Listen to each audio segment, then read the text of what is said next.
It's now day 3 of 2021. Today's date is January 3rd, 2021. Today's actually the day in which the members of Congress who got elected last November, so around 2 months ago, actually exactly 2 months ago, since election day was November 3rd, 2020, the people who got elected to Congress on that day, so members of the House and the Senate, the people who got elected on November 3rd, or I guess the days after, since not all the results were in on November 3rd, those people are now officially taking office today on January 3rd, 2021. So, first thing that I would like to mention is that not all the senators have been decided yet. I've mentioned this in several videos, several of my previous videos, but there are still two Georgia Senate races that have not finished up yet, and that's because both of these went to runoff elections.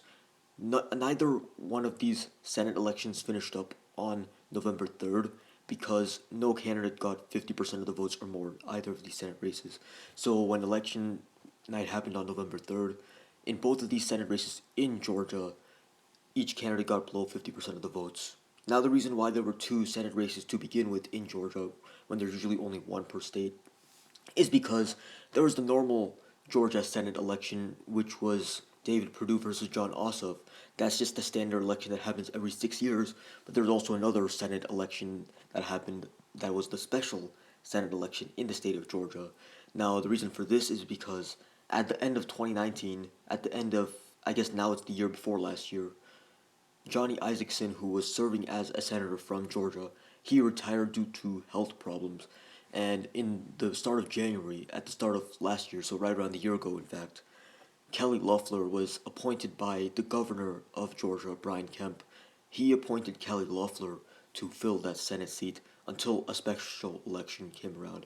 And that special election is because Kelly Loeffler was never actually elected. She was appointed, so in order to make things more fair, she doesn't get to serve a full 6 year term. She only serves until the next special election, and that special election took place on November 3rd, but no candidate got 50% of the votes or more. So the top two candidates from round one of the election moved on to the runoff election for both the normal election and the special election. In the normal election, we have David Perdue, the current Republican incumbent senator, versus Jon Ossoff, the Democratic challenger. Then for the other Senate race, the special one, you have Kelly Loeffler, Republican incumbent, versus Raphael Warnock, Democratic challenger. So both of these Senate races still have to finish off, and once we have those results in, we'll know which party controls the Senate, but we still don't know at this moment which party will actually control the Senate. Now, the reason for that obviously is because the results have to come in for the Senate races, and those Senate races aren't finishing up until January 5th at the earliest. If the results take a while to come in, then we might wait till January 6th or 7th to actually know. But currently, Republicans are sitting at 50 senators, Democrats are sitting at 48 senators. So if Democrats win both of those Senate races, they'll have control over the Senate only because Kamala Harris is the vice president. But if Republicans just win one of those Senate races, they'll have 51 senators in the Senate and they'll have control over the Senate. So the Senate, that's still up in the air over which party will have control, but we know which party will have control over the House.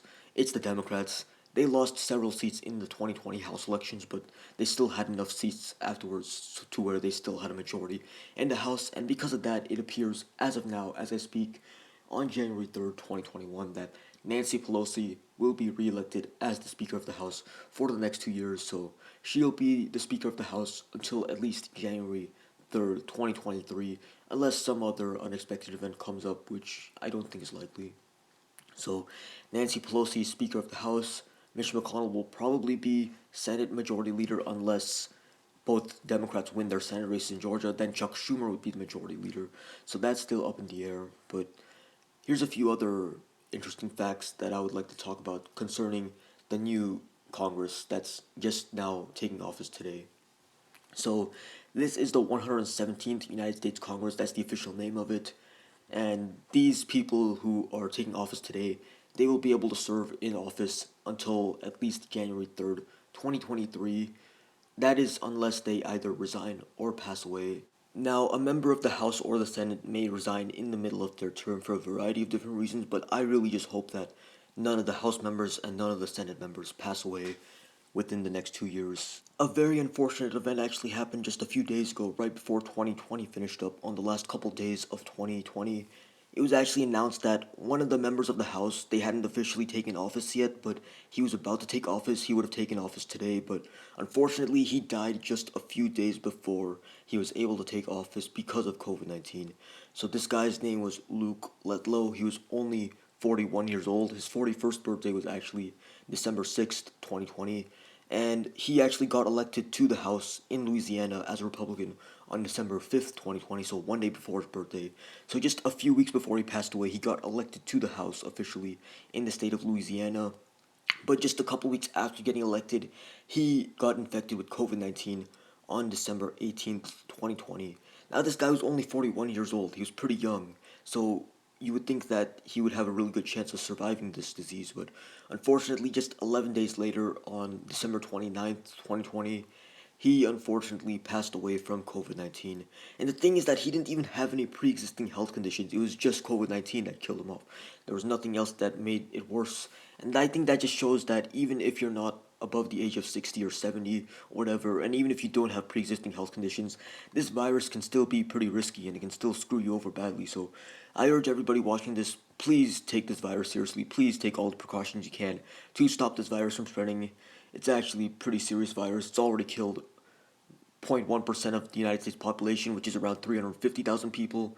As of now, it's killed around 350,000 people since the beginning of this pandemic. That's just too high of a number for me to be comfortable with, far too high.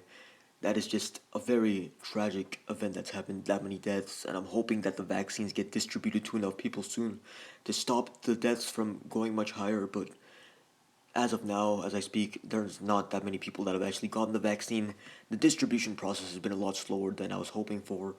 As of now, only around 1%, maybe 1.5% of the country has gotten the vaccine, even though it's already been approved in the United States for almost 3 weeks. So I'm hoping that that can speed up in the upcoming months, but we'll have to see. I would just like to say, rest in peace, Luke Letlow. That sounds very tough for his family.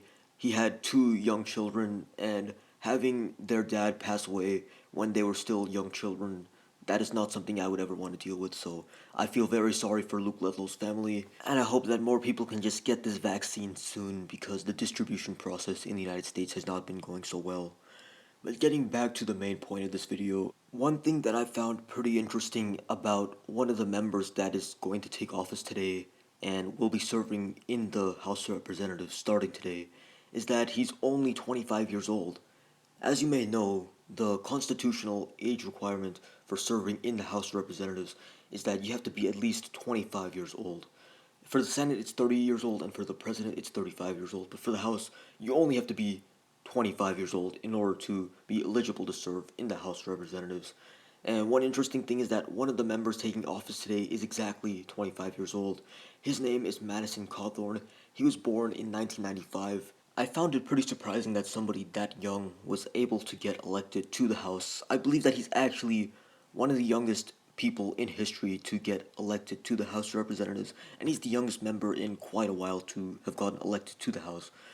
Before Madison Cawthorn got elected to the House and took office, which I guess is happening today, the youngest member of the House of Representatives was Alexandria Ocasio Cortez, who is now 31 years old. She was born in 1989. She got elected 2 years ago in the 2018 midterm elections. She's from New York. She's a Democrat.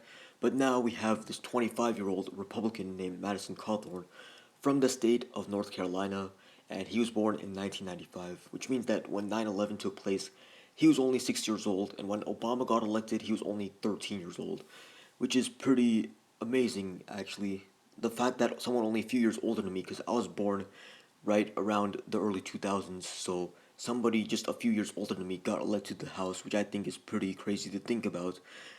They were exactly 25 years old, like I said, and depending on what your definition of millennial and definition of Generation Z is, he could be either late millennial or early Generation Z member, because most people consider the millennial cutoff to be 1995 or 1996, and most people consider Generation Z to begin at 1997 onwards. So if you're born before 1997, you'd be a millennial, but after 1997, you'd be Generation Z. So that definition varies depending on who you ask, but he is actually close to being a Generation Z member if he's not one himself.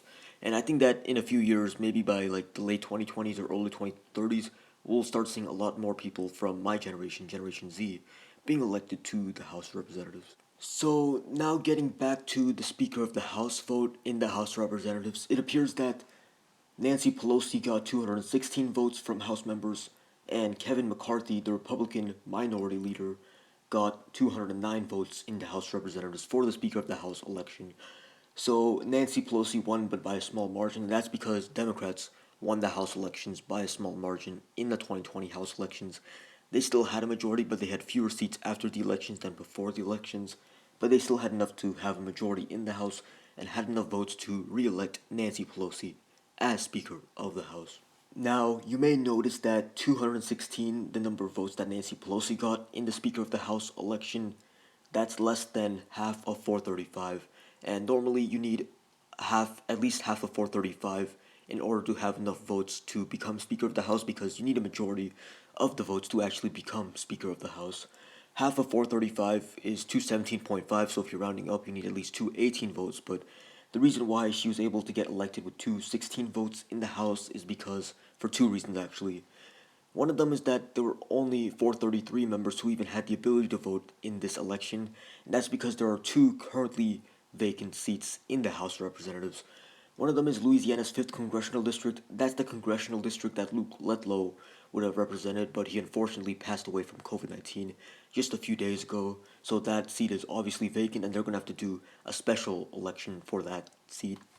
The other seat that's currently vacant is New York's 22nd Congressional District, so that means that there were only 433 members who even had the ability to vote in the first place, but there were also three members of the House that were not accounted for, so meaning that there were only 430 votes in total, 430 members voting in total. Half of 430 is 215, so Nancy Pelosi only needed 215 votes to become Speaker of the House, and she got just over that. She got 216, which is just over what she needed. She needed 215, she got 216.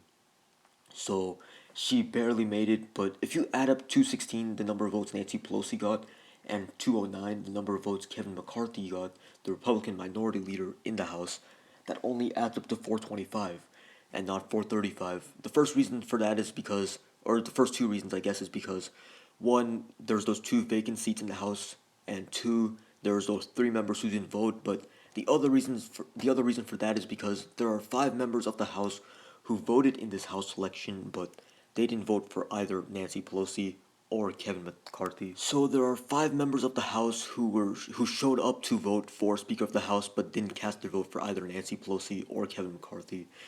One of these members, named Jared Golden, he voted for Tammy Duckworth as Speaker of the House. But the funny thing is that Tammy Duckworth isn't even a member of the House. She's a senator from the state of Illinois. So I thought that was pretty funny. Another one of the votes was by Connor Lamb, and he's a Democrat, and he voted for Hakeem Jeffries, who is representing New York's 8th congressional district. So Hakeem Jeffries got one vote from Connor Lamb. They're both Democrats. And Tammy Duckworth, a Democratic senator who's not even a member of the House, got one vote from Democratic House member Jared Golden. And there were three other members of the House who just didn't vote at all. They just marked present when their name was called. They answered present, meaning they didn't actually cast a vote for anybody, but that just signifies that they showed up for the vote. Their names were Mikey Sherrill, Abigail Spanberger, and Alyssa Slotkin. So it's official that Nancy Pelosi will be Speaker of the House for the next 2 years, but it's not known at this time some of the other major roles of either the House or the Senate. We don't know who the majority leader is going to be in the Senate. We don't know who the minority leader in the Senate is going to be. We also don't know some of the other roles in the Senate because those two Senate races in Georgia still need to finish up, but we're going to know by earliest January 5th or by latest January 6th or 7th who's going to be the majority leader, who's going to be the minority leader in the Senate, and some of the other roles that are dependent upon which party has control over the Senate.